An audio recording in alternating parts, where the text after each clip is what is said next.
د اسلامي امارت د قانون وزیر د ټاپي پروژې له اجرایوي مشره د دې پروژې ژر پیلېدو غوښتنه کړې.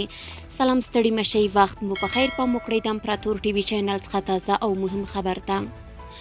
د اسلامي امارت د قانون وزیر د ټاپي پروژې له اجرایوي مشره د دې پروژې ژر پیلېدو غوښتنه کړې. د افغانستان د قانون وزیر شیخ شهاب الدین دلاور په کابل کې د ټاپي پروژې له اجرایوي رئیس محمد مراد امانوف سره په لیدنه کې د ټاپي پروژې د ژر پیل غوښتنه کړې ده.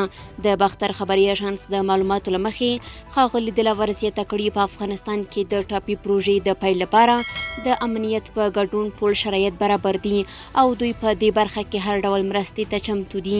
ورته مهال ملت ته د دولت د حساب ورکولو په وروستي پروګرام کې د رئیس الوزرا اداري مرستیال مولوي عبدالسلام حنفي ویلي د اقتصادي ستونزو له امله د ځوانانو کډوالېدو مخنیوي لپاره لازمه ده چې د ټاپي، کاسا، زرټاپ او د پل خمري د سرخان په څېر لویې پروژې عملي شي.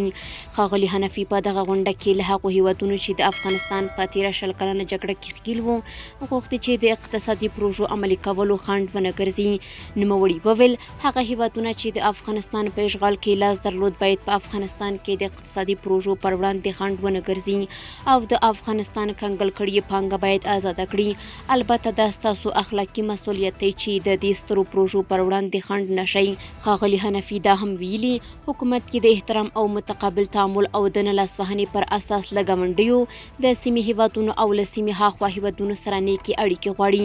په افغانستان کې په کور دننه د اقتصادي څرخ څرخولو لپاره د افغانستان اسلامي امارت ډیر تمرکز په ځانګړي ډول د ګاونډیو هیوادونو ترمنځ په ټرانزیټي پروژو او د کانونو پر سپړنه ورټول دی. همدا روانه اونۍ په افغانستان کې د کانونو او پټرولیم وزارت له کورنیو او بهرنیو شرکتونو سره په هیواد کې د 9 لویو کانونو د استخراج او پروسس تړونونه لاسلیک کړي دي.